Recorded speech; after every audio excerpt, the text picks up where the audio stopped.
Many years ago, when the West was fought over between natives, outlaws, and sheriffs, there was an iconic symbol in many towns. This symbol was a huge focal point to deter thieves, bandits, and pretty much anyone who wanted to cause trouble in these semi-peaceful towns. Each state had a name for it: witness tree. Some called it the lynch tree, and I refer to it as the hanging tree.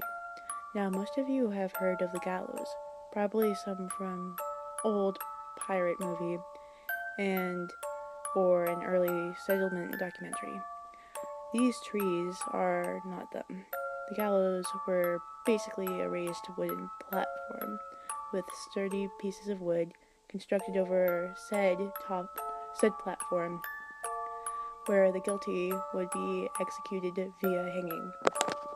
Typically, in a larger town, the sheriff would make an arrest. The arrested would be tried, then, depending on the crimes, be sentenced to the gallows. The hanging tree was not the same as the gallows. The hanging tree was a tool used by townsfolk to inflict a drawn-out and painful death without trial. So basically, if you were to stumble into a small town with a hanging tree, and let's say killed a cow, robbed a general store, or even murdered one of the townsfolk, they would surround you, collectively beat you until you had very little energy to fight back. Then they would rope your neck and drag you to the hanging tree. The oak tree would yield no pity nor regret as the rope slung from the thick branches. The end of the rope would either be tied off to a horse or even a few strong men who would simply begin hoisting you up and up and up.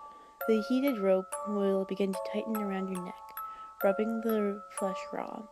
Instinctively, you'll begin clawing at the rope in a wasted attempt to be free. This very moment is where the hanging tree differs from the gallows.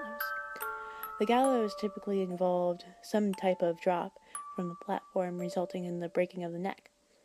They were looked at as more efficient and humane way of execution.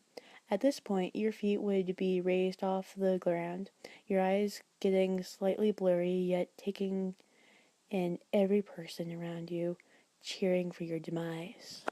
The weight of your body is now pulling at your throat. It seems like forever since you've last taken a single breath. Your vision has left you. All that's left is the cheering crowd and the single choking sensation. A sensation so intense that it almost makes you vomit. Yet the throat has been closed for 5 minutes already. You start feeling lightheaded, disoriented. Your hands lose their ability to grasp the rope and fall to your sides. Your throbbing heart, however strong it may feel, it begins to slow. Your muscles begin a string of random spasms, causing your body to flail and jerk while gently swinging from the tree. Then your body stops. Now you have just joined the ranks of the countless others who have shared your fate. The townsfolk would leave your body up there for the buzzards to serve as a warning for those troublemakers that wander into town until the buzzards picked your bones clean. Well, the reason why I gave you all a history lesson is because I live right next to a hanging tree.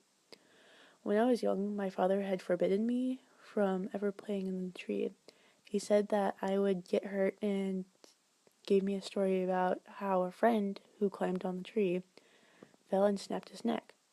So I stayed away from the tree, though I always kept a watchful eye on the tree from my bedroom window. When I became a teenager, my father once again fabricated another reason why to stay away from the tree. He told me that it was bad luck to go near it, that a co-worker of his drunkenly took a nap under the tree. The next morning, he was found dead. The official report, or so I'm told, said that it was severe alcohol poisoning.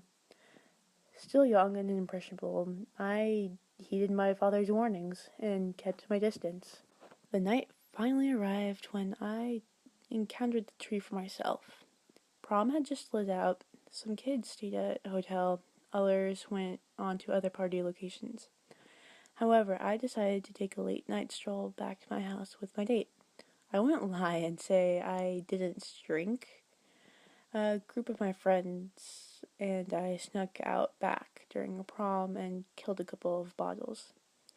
My date and I were walking towards my house. She lived right up the street, so we decided to take a moonlit walk instead of trying to cram into some tacky limousine. Would be more romantic. The hanging tree broke the horizon, its jagged black branches carved into the bluish night sky. My date stared at the tree, challenging me to a race. Normally, I would have declined, but with the alcohol in my system, I was up for anything. She counted down like a bad cliche and took off at 2. Once again, I would have let her win, but the alcohol said, run as fast as you can. I dropped my tuxedo jacket and sprinted after her.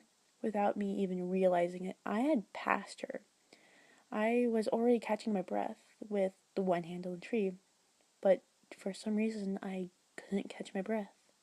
It felt as if each breath I took, less and less air I could actually breathe into my lungs. I remember hearing my date screaming and the feeling of a rope wrapped around my neck. I remember a silhouette of a man standing mere inches away from me, and the rest is a blank. I woke in the local hospital. The officers walked in, questioning me about the previous night.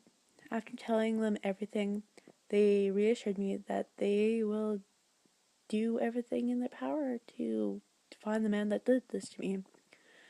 My prom date came in shortly after the police left. I asked her if she was alright and if she had seen the man who attacked me. I could tell the fear was still affecting her deeply, as it took her a moment to respond. She told me that we were the only people at the tree, but somehow I was being pulled into the tree. I was confused at first, thinking that my date had lost her mind. She then pulled out a mirror and pointed it at me. I saw a deep rope burn surrounding my neck. I didn't know if I was attacked by someone or what, but let's just say that I steer clear of most trees nowadays.